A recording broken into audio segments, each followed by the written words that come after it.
Hello my friends, welcome to my channel, Lindy's Magpie Reads.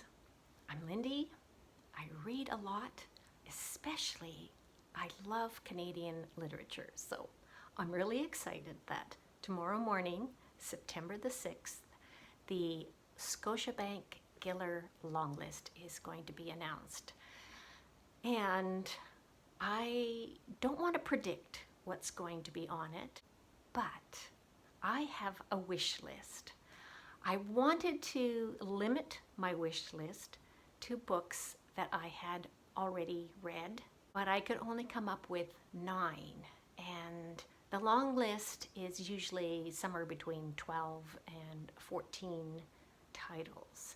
So 3 books on this list I have not read. They're either very recently published or not published yet. To be eligible for the Giller Prize, a book needs to be published between October 1st of 2022 and September 30th of 2023. We're only at the beginning of September. There's a bunch of big authors who have books coming out in September, so who knows about those. So the way I'm going to do this list is I'm going to start with 3 to make up the 12 that I have not read, and then I am going to be working from 9 down to 1 in order of how much I want this book to be on the list. So number 1 is my best book that I really hope will be on the list. All right, I'm going to start off with The Adversary by Michael Crummey. So this one is not coming out until later in September. Michael Crummey is a Newfoundland author. I've read a number of his novels and at least one of his books of poetry. I adore his writing. He's very humane, warm-hearted, loves language, especially the words that are unique to Newfoundland dialect. I read a sample chapter of The Adversary, and it's historical fiction. It starts out with a marriage of economic importance, 2 merchant families who have been feuding with each other. 14-year-old girl gets married to this guy, and then what happens? It's Michael Crummey. It's got to be good.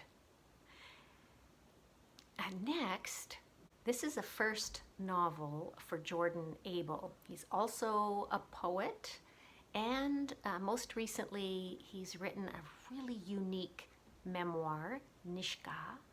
And from what I understand, his first novel, Empty Spaces, is in that hard to describe style that he used for Nishka. And I remember hearing Jordan Abel talk about this novel when he was working on it, and he said it's a novel with no characters. And I like anything new and unusual, and I've been astonished by the kind of work that Jordan Abel does, so I'm pretty excited to read this. It just came out a couple of days ago, so I haven't had a chance to even look inside. Another one that's bound to be good. And for a third title that I haven't read yet, but I hope that it's really good and it will make the long list, I wanted something with illustrations. Graphic novels are eligible for the Giller Prize, and so are short stories, by the way, as well as novels. Now this one, Dennison Avenue, with illustrations by Daniel Innes and text by Christina Wong. From what I understand, it's not a graphic novel. It has illustrations and text. It is set in Chinatown and Kensington Market in Toronto, and the central character is an elderly Chinese woman, a Toisan woman, who is recently widowed and is feeling very lost. She wanders the streets, and the streetscape is changing around her as a result of gentrification. The issue of gentrification, it always interests me, and I love books about the elderly.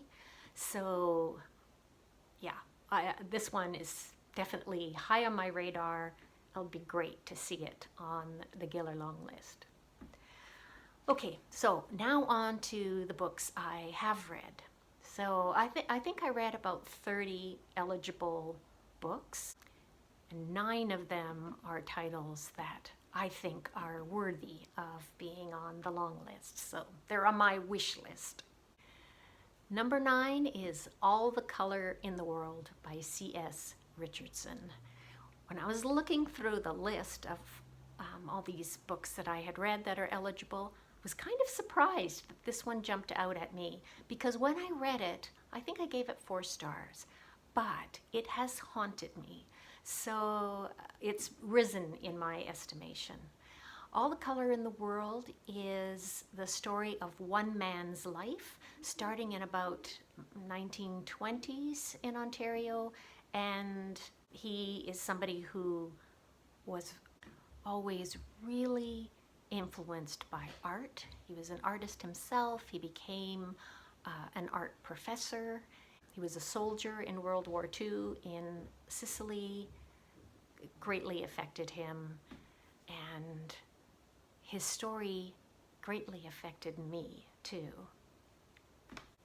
At number 8, I've got Burnham Wood by Eleanor Catton. I'm sure a lot of you have heard of this novel. Eleanor Catton was born in Canada, so her books are eligible, even though she grew up and has lived in New Zealand the rest of her life. Burnham Wood it's billed as an eco-thriller, but it is really a slow burn. It is about a group of people, none of them likable. The issue of people and the environment and how we don't get along.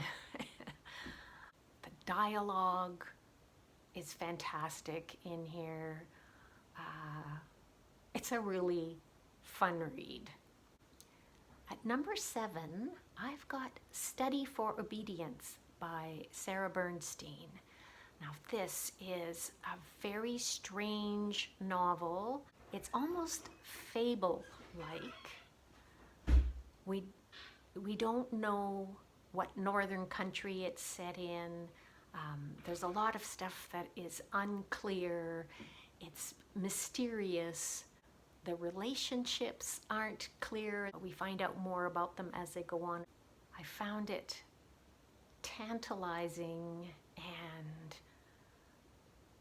I'm still thinking about what to say about Study for Obedience, aside from there's a Jewish influence in there, and it's about history of hostility and violence, and there's a atmosphere of menace that's sort of hanging over the reading experience.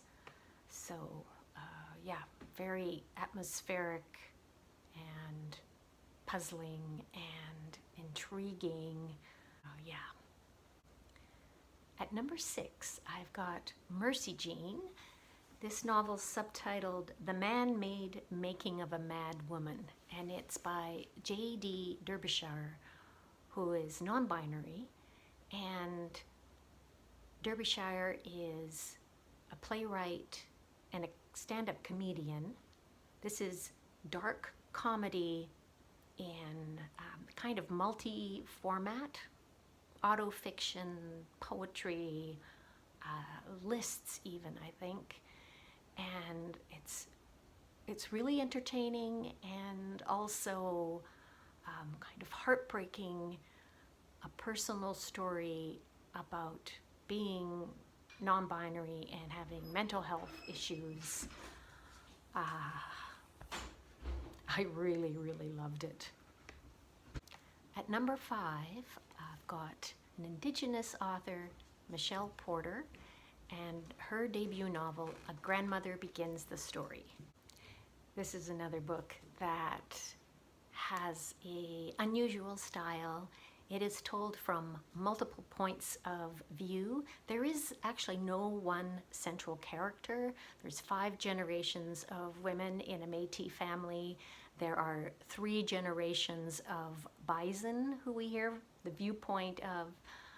There's a viewpoint of a dog, 2 dogs. There's a viewpoint of a car and of the earth itself, all coming together in a very holistic novel about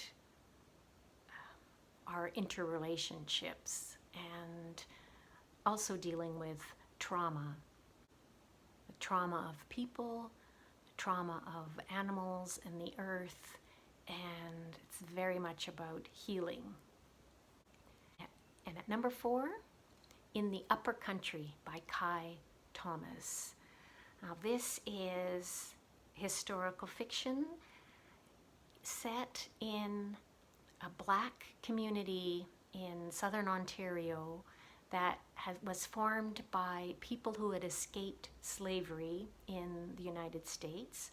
They're not particularly welcome by other people around them, and they have many of them have forged strong relationships with the indigenous people there, and that the central characters are Black and indigenous is something I haven't encountered much in fiction before, and it's really well done.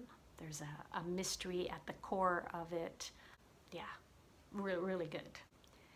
Number 3 is also historical fiction, The Lost Century by Larissa Lai.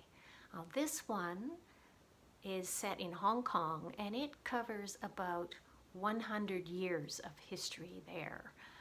The contemporary part is in 1997, I think it is, when it's the eve of Hong Kong being handed back to China from the British. And the characters that we meet there, we see them in their younger years in different segments of the novel. A lot of the story has to do with the effects of colonialism and war,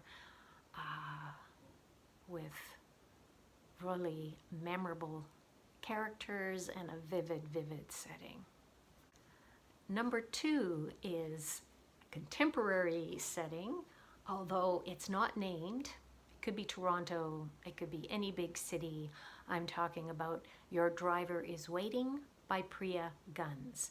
The central character, Damani, is a rideshare driver, and it's summertime, temperature is hot, the streets are full of protests, and she is struggling for money, trying to support her mother who's ill, grieving for her father who recently died, and on top of that, she falls for a woman who was riding in her car.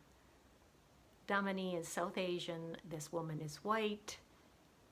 Things are bound to get explosive because their values may not be the same.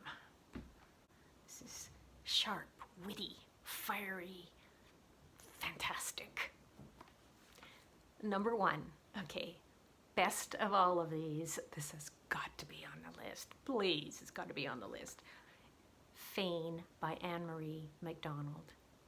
Historical fiction set in the border between Scotland and England, and it is very much about being in between.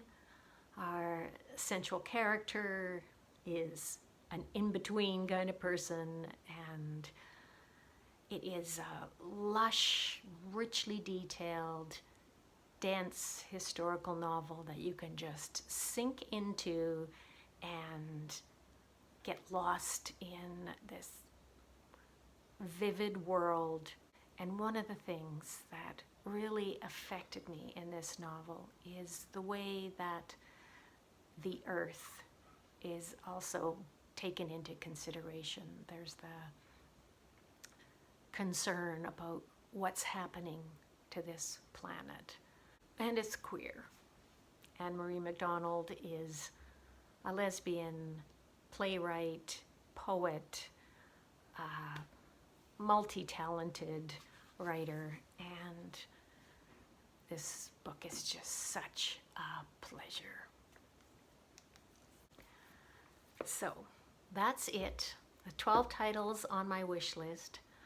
I don't have a single collection of short stories. I've only read a few, and I'm thinking I just didn't pick up the right ones. So I do hope that there will be short stories on the long list. So I do enjoy short stories. And as far as winning, about every third or fourth year, it's a short story collection that wins. So short stories have every chance, but I just haven't picked up the right ones, I think, so far this year. Anyway, I want to say thank you very much for watching, and I will leave a link below to the Giller site in case, like me, you're going to be tuning in first thing in the morning to see that long list announcement. If you have read any of these books that I've talked about and you have strong feelings about them, please leave me a note in the comments below. If I have left off one of your favorites that you think should be on this list, again, I want to know about it. And I'm going to be talking to you again soon with my reaction to the long list. So stay tuned for that. Bye for now.